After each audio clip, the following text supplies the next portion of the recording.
आज क्या पढ़ाना है? घनाभ। आयत देखा है? आयत, आयत जानते हो? आयत जैसे ये आयत नहीं होता तुम्हारा आयत, ये क्या है? आयत।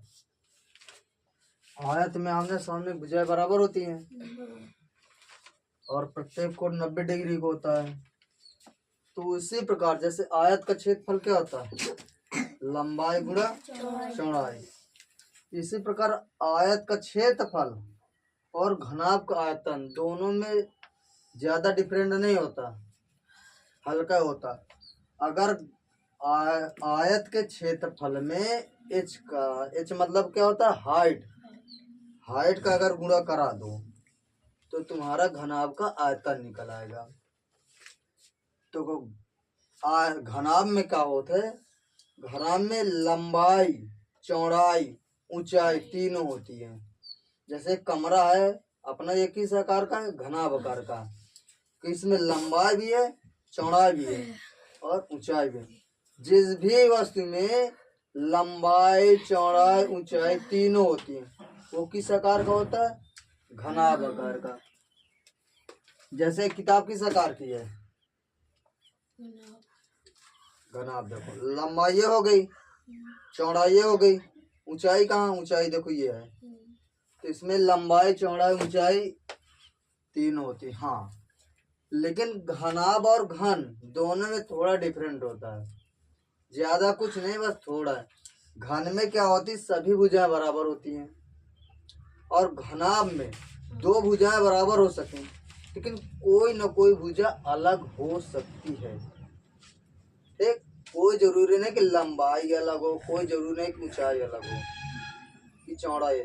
एक भुजा 100% अलग होगी या तो तीनों भुजाएं डिफरेंट डिफरेंट होगी। ठीक, उसे ही घनाभ कहते हैं।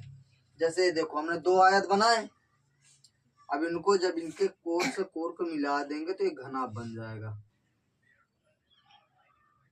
ठीक, ये बन गया? बन गया कि नहीं बन गया? अब घनाभ का आयतन का सूत्र क्या होता है?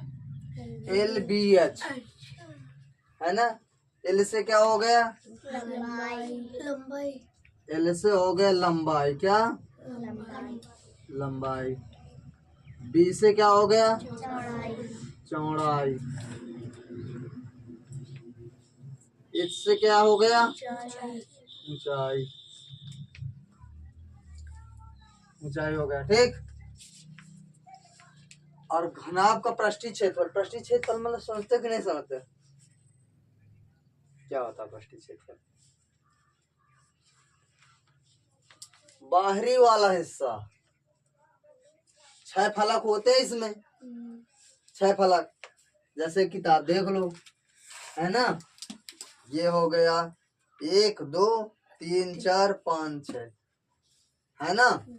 6 हो गए। तो मतलब हमें पढ़ाया गया है कि उसका आयत का क्षेत्रफल क्या होता है? लंबाई गुणा चौड़ाई। तो आयत का क्षेत्रफल ये डबल बार होता है, तभी तो 2 कॉमन मिल जाएगा। ठीक, 2 ये कॉमन जो है तो इसमें डबल है तो इसलिए बाहर आ गया। 2 तो लंबाई, आयत का घनाभ का पृष्ठीय क्षेत्रफल क्या? 2 ब्रैकेट में LB BH प्लस HL। और घनाभ का विकर्ण क्रॉस वाला वो क्या होता है? Under root H square L square plus B square plus H square. ठीक, अब जैसे हम कह दें कि H कितना है? H मान लो 4 है, B कितना है? 3 मान लो, और L कितना है? 8 मान लो। तो इसका क्या निकालेंगे हम? आयतन। जैसे आयतन हमको निकालना है, घन का आयतन। अच्छा, आयतन मतलब जैसे एक घनाकार का वो है, डिब्बा है या गड्ढा है, कुछ भी है ना, यहाँ पानी भरा होता है, तो उसमें आयतन मतलब उसमें ये देखा जाता है कि इसमें कितना पानी आ सकता है या कोई वस्तु कितनी डाली जा सकती है। जैसे कोई घनाकार का डिब्बा है, घनाकार के डिब्बे रहते हैं कि नहीं रहते हैं? अब उसमें हमको दूध या पानी डालना है तो उसी में ये देखा जाता है कि इस डिब्बे में कितना दूध या पानी आ सकता है। तो आयतन का मतलब यही होता है। ठीक, समझ गया कि नहीं समझ गया? ठीक, तो घनाभ का आयतन, आयतन का सूत्र क्या है? LBH। यहाँ पे कोई चिन्ह नहीं है तो गुणा का चिन्ह है। ठीक, एल तुम्हारा क्या है? आयतन। आयतन देखो हम निकाल रहे हैं। आयतन, आयतन का सूत्र क्या है? LBH। एल कितना है? एल है 8, बी कितना है? 3, एच कितना है? 4। अब देखो इस चार इधर से शुरू कर, 4 इधर से, गुणा होना चाहिए। देखो 4 तिया 12 अब 12 छंग 12 टे 96 96। अच्छा, इसको हमने किसी चीज में माना है तो इसको हम मानते किसमें? मीटर में मानते। किसमें? मीटर। आयतन के लिए क्यूब लगता है। क्या लगता है? Cube, metre cube. ठीक हो गया। अब इसका पृष्ठीय क्षेत्रफल निकालना है। क्या निकालना है? पृष्ठीय क्षेत्रफल का फार्मूला क्या है? 2, 2 बाहर करो। एल कितना है? 8 और बी कितना है? 3 प्लस बी कितना है? 3। एच कितना है? 4 प्लस एच कितना है? 4 और एल कितना है? 8। ठीक, अब देखो सबसे पहले बोर्ड मास से पढ़ाया ही जाता है तो सबसे पहले क्या सॉल्व होगा? ब्रैकेट सॉल्व होगा ना। यहाँ पे कोई चिन्ह नहीं तो ये गुणा का है। ठीक,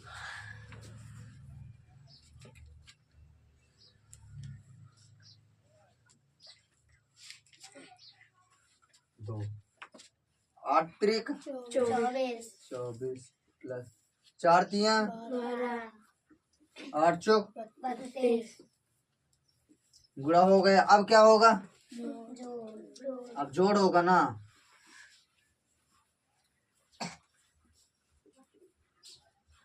अब देखो इकाई इकाई का अंक जोड़ दो, दहाई दहाई का अंक जोड़ दो।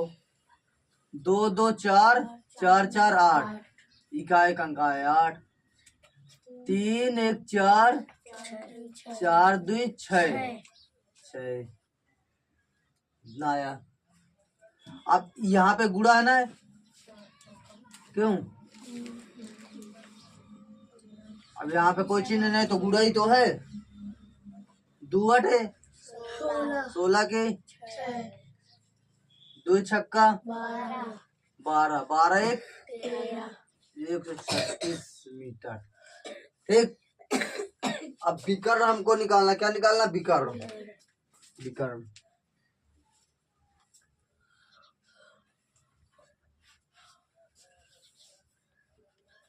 विकर्ण, विकर्ण क्या? अंडर रूट में है under root h² l² plus b² plus h²। मतलब तीनों भुजाओं का स्क्वायर करके जोड़ना है। ठीक, समझो? एल कितना है? 8 8 का होल स्क्वायर प्लस बी कितना है? 3 3 का होल स्क्वायर। एच कितना है? एच कितना है? 4 4 का होल स्क्वायर। देखो 8 का होल स्क्वायर कितना होता है? 64 3 का 9 4 का। 16 अब इसको ऐड करो। देखो ये इकाई का अंक है ना, 6 4 10 10 9 19 19 के 9 और 6 1 7 1 8।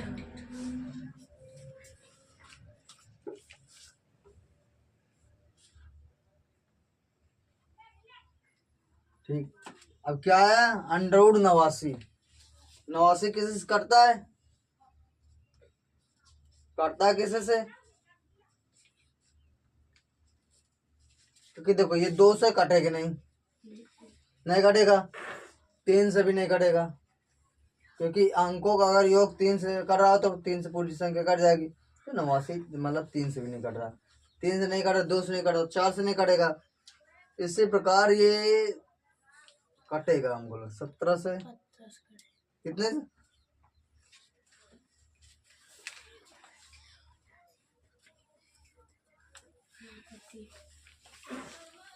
चलो मानते हैं इसका, इसका विकर्ण कितना है? √89। ठीक, ये इतनी चीजें हैं।